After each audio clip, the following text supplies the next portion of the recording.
연대의 정치학입니다.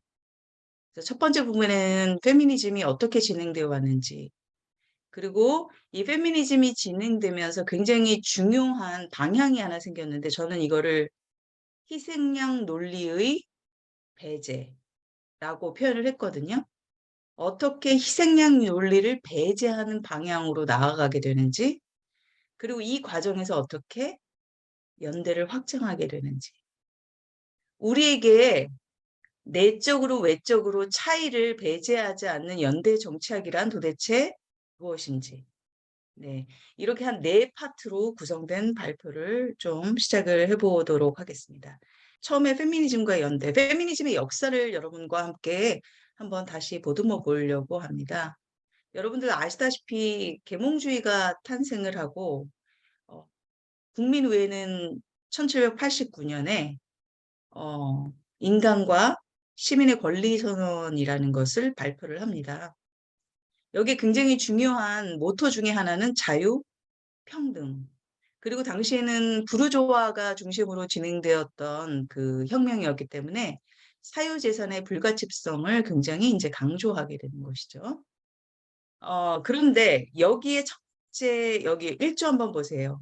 여러분들 한번 같이 읽어보실까요? 저랑 시작. 인간은 자유롭게 또한 또한 평등한 평등한 권리를 권리를 가지고 가지고 태어났다. 네. 성경에서 하나님 앞에서 모든 인간이 평등하듯이 사실 그 인간은 자유롭게 또한 평등한 권리를 가지고 태어났다. 라는 자연권에 대한 주장을 인간과 시민의 권리 선언의 제1장은 담고 있습니다.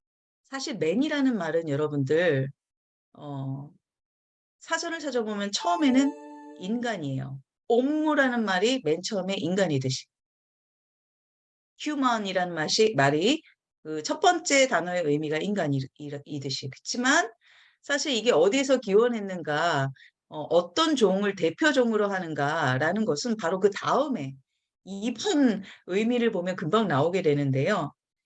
맨의 두 번째 의미는 여러분도 아시다시피 남성입니다. 그래서 요즘 포스트 휴먼 페미니즘 담론이나 아니면은 기타 그 페미니즘 담론에서 맨이라는 말을 번역할 때 의도적으로 올랭프 두 구주와 마찬가지로 오히려 그 맨이라는 모든 인간이라고 지칭되었던 바로 그 맨이 알고 보면 남성이었다는 사실을 강조하기 위해서 맨 슬래시 남자라고 씁니다. 네. 그리고 여기에서 여자가 빠져 있다라는 것을 강조하기 위해서 그렇지만 올랭푸드 구조는 여성과 남성으로 바꾸어서 기술을 했던 것이죠. 이를 통해서 올랭푸드 구조는 기존의 권리 선언이 여성을 배제하고 있고 여기서 남성이 홀로 그 권리를 대표하고 있음. 여성은 그렇기 때문에 연단에 올라갈 권리도 없고 따라서 재판을 통해서 처벌받을 권리도 없다라는 사실을 분명하게 말했습니다. 여성은 법에 의해서 처벌된 것이 아니라 그의 남편에 의해서 혹은 그의 아버지에 의해서 혹은 마을 사람들에 의해서 자신의 목소리를 대변할 어떤 기회조차 부여받지 못한 채 처형이 되었던 거죠. 당시에는. 이렇게 평화롭게 얘기했을 때 일이 진행되지 않자서 프로젝트는 사실은 과감한 운동을 하기 시작하는데요. 그 시내에 있는 쇼핑센터에 쇼윈도 있죠. 거기다 돌을 던져서 깨기도 하고요. 우편함에 폭파물을 설치를 해서 우편함을 폭파시키기도 합니다. 그리고 사실은 이 운동의 정점에는 에멀린 데이비슨이란 사람이 그 왕이 그 관람하고 있는 경주, 말 경주장, 여기에서 이 달리는 말에 자기의 몸을 갖다가 던져서 투신 자살을 하게 됩니다. 그리고 Vote for Women 이라는 이 플랜카드를 가슴에 쥐고 있게 되는 것이죠. 바로 이 사건을 계기로 해서 사건이 모든 세계에 알려지게 되면서 여성의 권리에 대한 이야기들이 점점점 퍼져나가기 시작합니다. 어떻게 보면 이렇게 자기 몸을 던지는 행위는 실제로 다른 사람을 죽일 수 없기 때문에 자기 자신의 몸에 스스로 폭력을 가하는 행위를 하게 된 것이죠. 여러분들 이 영화를 보면 어떤 역사적 사건도 얘기를 해주고 있냐면 여성들이 서프라제트 운동을 하다가 사실 붙잡혀 들어갔을 때 그, 그 감옥 안에서 고문도 하고 뭐 이런 것도 좀 있었을 것이고 굉장히 회유 작업도 많이 일어나잖아요. 여기서 들어온 여성들이 단식 투쟁도 합니다. 네. 그래서 에멀린 데이비슨이 죽은 이 사건을 보여주는 첫 번째 사진, 두 번째, 이 운동 전체를 이끈 에멀린 팬커스트가 나오는데요. 여러분들 자유주의 페미니즘이라고 불리우는 바로 이 운동이 서프로제트 운동에서 사실은 꽃을 피운 것이고 이 이후에 점차적으로 그 여성 참정권이 이제 실현이 되게 됩니다. 낮은 임금 때문에 고통받기도 하지만 노동하는 현장에서 착취나 뭐 이런 것들도 굉장히 많이 봤죠. 그렇죠? 그런데 이렇게 어려운 노동을 하고 와서 그나마 집이 자신들에게 안전을 보호해 주는 장소였습니다. 그래서 흑인 여성들은 집을 바깥에 있는 일터에 비해서 굉장히 안전한 장소로 여기고 있었기 때문에 예를 들어서 결혼을 무조건 나쁘게 생각한다든지 가정을 무조건 반페미니즘적인 것으로 규정하는 어떤 특정 그때 레디컬 페미니즘의 분위기에 대해서 겉으로 얘기는 못하지만 속으로 굉장히 불편함을 가지고 있었어요. 이것은 이제 문제 제기합니다. 페미니즘아, 너희들은 우리 여성들이 마치 같은 경험과 같은 울분을 갖고 있는 것처럼 얘기하지만 어떤 특정 장소나 어떤 특정한 것을 경험하는 바가 똑같지는 않단다라는 것에 대한 문제 제기를 한 것이죠. 반대로 인종차별 폐지 운동에 대해서는 어떻게 이의를 제기하고 있었냐면 그때 흑인 남성들이 너무나도 이 화가 난 나머지 흑인들을 갖다가 씨를 뿌려서 번성을 시키자. 그래서 우리는 피임을 하지 말고 우리는 닥치는 대로 낳자라는 운동을 한때 벌렸어요. 거기에 대해서 흑인 여성들이 느끼는 그 애매모호함. 그렇죠? 이거는 여성들이 느낄 수 있는 어떤 힘듦은 생각하지 않은 운동이죠. 그래서 양쪽에 어떤 동일성을 기준으로 해서 하는 운동들이 사실상 그 내부적인 차이가 교차되는 지점에 있는 여성들, 그 여성들의 복잡한 신경을 반영해주지 못함을 비판을 했습니다. 따라서 굉장히 해방적이라고 생각했던 당시의 그 운동들은 진행되는 과정 중에서 여러 가지 다양한 모습들을 함께 고민할 수밖에 없었어요. 따라서 레디컬 페미니즘은 사실 다양한 모습들이 교차하고 있음을 함께 살피는 교차성 운동으로 나아갈 수밖에 없는 어떤 그 과정을 이제 거치고 있었던 것이죠.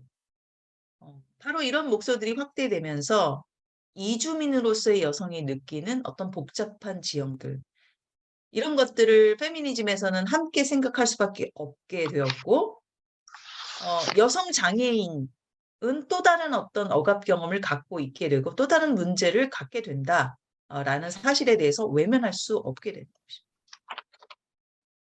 이 말은 제대로 여성 운동을 하기 위해서는 우리 여성들을 위한 여성 운동을 하기 위해서는 여성의 경험이 어디 하나에 굉장히 동일시화되고 있다라는 생각을 빼고 각각의 위치에 처한 여성들이 어떤 다른 모습들과 함께 어떤 다른 어떤 그 경험들을 하고 있는지에 대해서 복합적으로 생각할 것을 요구하게 되는 것이죠.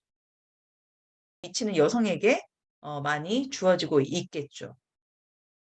자, 이 이분법은 알고 보면요. 그 우리가 굉장히 착각을 하면서 이렇게 원래 정해진 역할은 사고적인 역할이다라고 알고 있지만 자세히 보면 두 가지 문제가 있어요. 하나는 A와 B라는 역할이 역할로 드러나 있지만 권력 차원에서 동등하지 않다라는 것을 은폐하고 있어요. 그래서 희생양 논리예요. 다른 하나가 희생양이 될 수밖에 없어요. 다른 하나는 역할이 정해져 있기 때문에 이 집단, 특정 어떤 토대에 의해서 어떤 집단에 소속된 사람은 그 정체성 밖을 벗어날 수가 없어요. 이게 정체성 물화라는 현상을 같이 끌고 오게 되는 것이죠. 이게 바로 희생양 논리에서 굉장히 반복되는 문제인 거예요. 이거는 상보 논리가 아니라 희생양 논리입니다. 여성은 남성을 위해, 패자는 승자를 위해, 노예는 주인을 위해서 희생이 되어야 합니다. 권리 관계가 동일하지 않습니다. 역할도 물화돼서 그 이상을, 그 밖을 빠져나올 수가 없습니다. 가부장 체제에서 남성은 주체가 되기 위해, 욕망의 주체가 되기 위해, 그 주체의 욕망을 확인해 주기 위해 여성의 위치를 대상으로 놓는 것. 바로 이게 여성 혐오의 구조고요.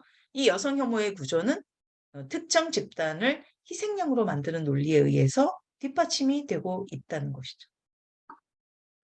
페미니스트들은 딴 거에 아니라 바로 이 희생양으로 여성을 삼는 가부장 젠더 체계에 도전을 하게 된 것입니다. 페미니스트들은 결국 어떤 집단을 약자로 만들어서 희생양으로 만들었던 그 모든 논리에 도전을 하게 된 것이죠. 왜냐하면 우리 여성들이라고 불리우는 여성들은 그냥 여성이 아니라 장애인 여성, 이주민 여성, 유색인 여성, 가난한 여성, 그쵸? 이것들이 모순이 되고 있는데 이것들이 하나같이 희생양 논리에 의해서 그 정당성이 사회적으로, 이데올로기적으로 굉장히 당연한 것처럼 여겨지게 되는, 그쵸? 이런 구조 안에 살고 있게 되는 것이기 때문에. 여성들은, 페미니스트들은 사실은 우리가 희생양 논리 자체에 비판하는 것에 있다라는 것을 굉장히 잘 인식했기 때문에 아까도 말씀드렸듯이 공동체 부엌 운동을 한다든지 아니면 노예제 폐지 운동을 함께 한다든지 참정권 여성 운동가들은 실제로 이렇게 노예제 폐지 운동에도 같이 연대했습니다. 왠 줄 아세요? 여성 노예가 있기 때문입니다. 그들도 마찬가지로 희생 논리에 의해서 우리와 마찬가지로 억압이 된다는 사실을 찾기 때문입니다. 제2 물결을 봐도 마찬가지예요. 여러분들 제2 물결은 여성의 몸, 그 몸을 대상화하는 것, 그렇죠? 그것으로 인해서 권력이 불균등하게 적용되는 것, 이것을 반대했다라고만 알고 계시겠지만 사실은 이 노동 분업을 통해서 여성들이 어떻게 계급화되는 것, 어떻게 가난하게 되는 것,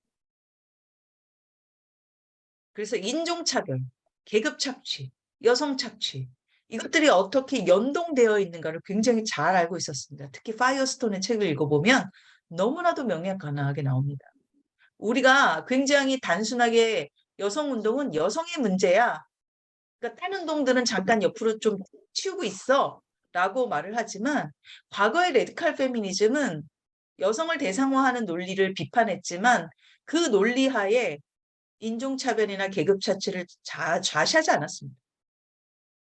좌시할 수 없죠. 백인 여성만 여성운동하는 것이 아니기 때문에. 제3의 물결은 이것이 더 본격화되는 것이죠. 유색인 여성들이 거리로 내려오면서 나오면서 인종 문제와 여성 문제를 함께 건드리게 됩니다. 이로써 점차 여성주의는 어떤 다른 모순들도 함께 생각을 해야 되는 연대의 지평을 넓히게 되는 것이죠. 이 오드리 로드예요. 여기 재밌어요. Women are powerful and dangerous. 여러분들 우리 dangerous 하지 않아요. 저희는 무해하답니다. 이렇게 논쟁을 편 게 아니라 그래 우리 좀 위험하지 이렇게 사실은 대응을 하고 있거든. 나 좀 위험한 걸 이렇게. 음. 왜? 새로운 사회 구조를 기획하는 사람들이.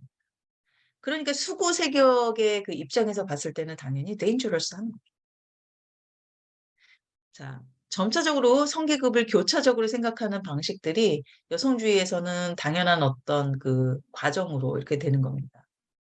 그다음에 여성들 간의 차이가 여성 성계급 내부에서의 인종, 종교, 경제적 차이와 같이 맞물려 있다라는 생각을 하게 되고요. 뭐 나이도 들어올 수 있겠고 학력도 들어올 수 있겠고 굉장히 다양한 어떤 우리가 교차적으로 생각해야 할 다른 모순들이 여기 들어오게 됩니다.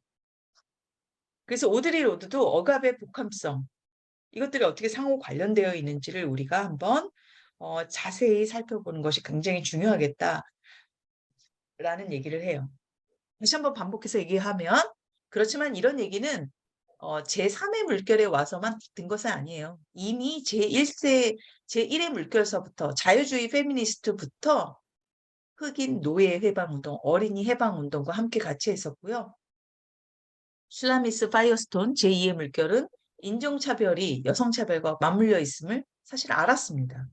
계급운동과 같이 진행되어야 한다는 사실을 사실은 알고 있었어요. 사실 그것이 제3의 물결을 통해서 점점 더 분명하게 되었다라는 것이지 그 이전에 그것이 없다 갑자기 생긴 것은 아닙니다.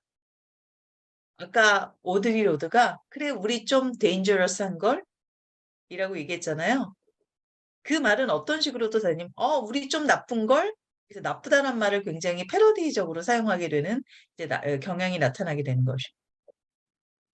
나 안 나빠요. 라고 얘기하는 것이 아니라 나 좀 나빠. 맞지? 나 좀 나쁘지. 그죠? 그래서 우리는 이제 나쁜 페미니스트가 되겠다. 희생양의 논리를 전제를 했던 그 사회적 구조를 사실 바꾸는 사람이 되겠다라는 의미가 바로 나쁜 페미니스트들이 되겠다라는 것의 의미가 되겠습니다. 여튼 제3세대 그 여성주의의 방향은 그래서 희생양 논리를 어떻게 하면 극복할 것인가로 점철되는 것이지 그래서 우리가 어떤 정체성을 가질 것인가의 문제로 귀결되지 않습니다.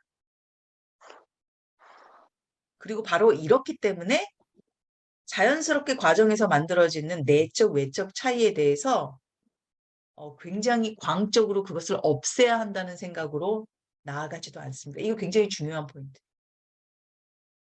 근데 이러한 연대를 거부하는 사건들이 생겨나고 있죠. 디지털 매체가 굉장히 활성화되면서 여러분들 혐오가 우리의 일상 안에서 자리 잡게 됩니다. 이런 것들이 옛날에 마음속에서만 생각했지만 밖으로 다 나와서 가시화되고 있어요. 여러분들 이게 아무런 충격이 없을 것 같죠? 근데 충격적이에요. 제가 며칠 전에 처음부터 끝까지 욕으로 점철된 전화를 받았거든요. 물론 마음속으로는 내가 이런 욕을 굳이 들어야 될 사람이 아니라는 자신감이 있죠. 그럼에도 불구하고 멘탈이 흔들리더라고요. 그리고 그것을 노리는 것이 바로 혐오잖아요. 혐오 범죄. 여기 보면 무슬림은 모두 테러리스트로 이렇게 변모하고 있습니다. 여기에서 나오는 것이 여러분들 뭐냐면 내부적인 차이가 있음. 이거보다 굉장히 동일성 자체가 아니면 그 차이를 견디지 못하고 모든 차이를 적대시해버리는 그런 논리들이 나타납니다.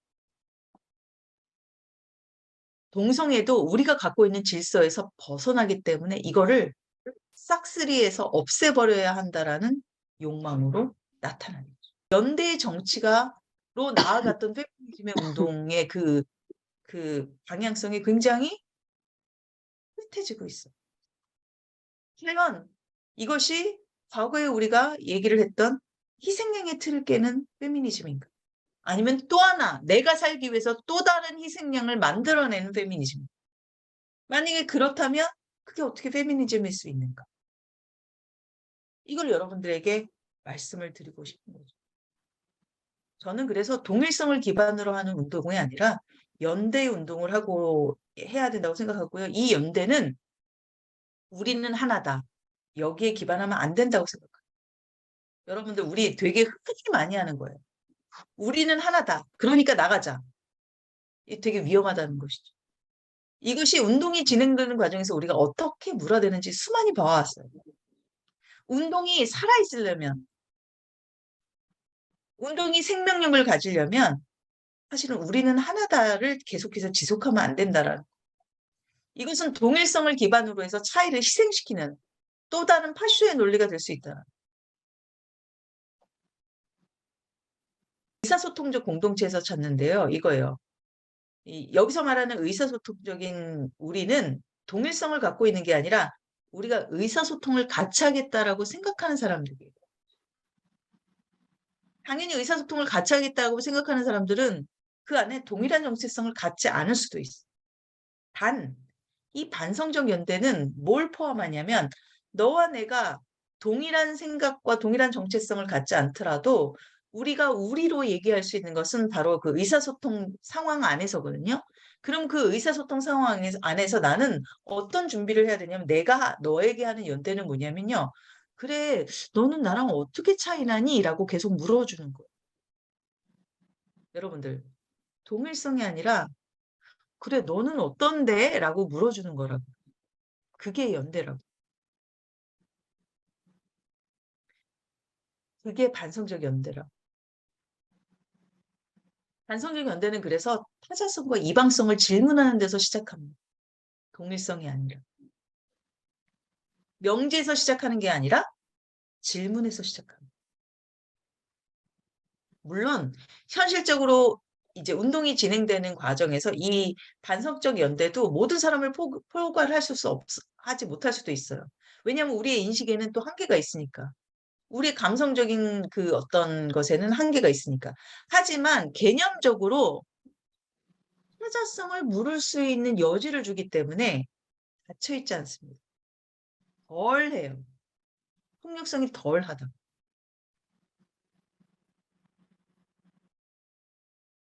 따라서 이 연대 안에서 그 타자성은 자신일 수 있는 공간을 확보할 수가 있고 그런 점에서 이 연대 안에서는 적어도 타자에게 폭력적이지 않을 수 있는 가능성이 좀 더 높다.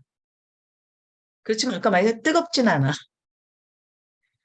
그래서 이걸 이렇게 표현해요. 우리는 그녀의 차이를 존중하고 그녀와 함께 할 수 있을 정도로 믿을 뿐이다. 여러분들 완전히 믿지도 않네요. 네. 이러한 개념을 제시를 하면서 그 오늘날 굉장히 차이가 공존하는 이 시대에 우리가 운동을 같이 한다라는 것은 동일성을 중심으로 하는 것이 아니라 얼마나 다른 것을 함께 물어나갈 준비에 있는 것이 아니냐라는 것들을 얘기해 주면서 저는 오늘 강의를 좀 마치겠습니다.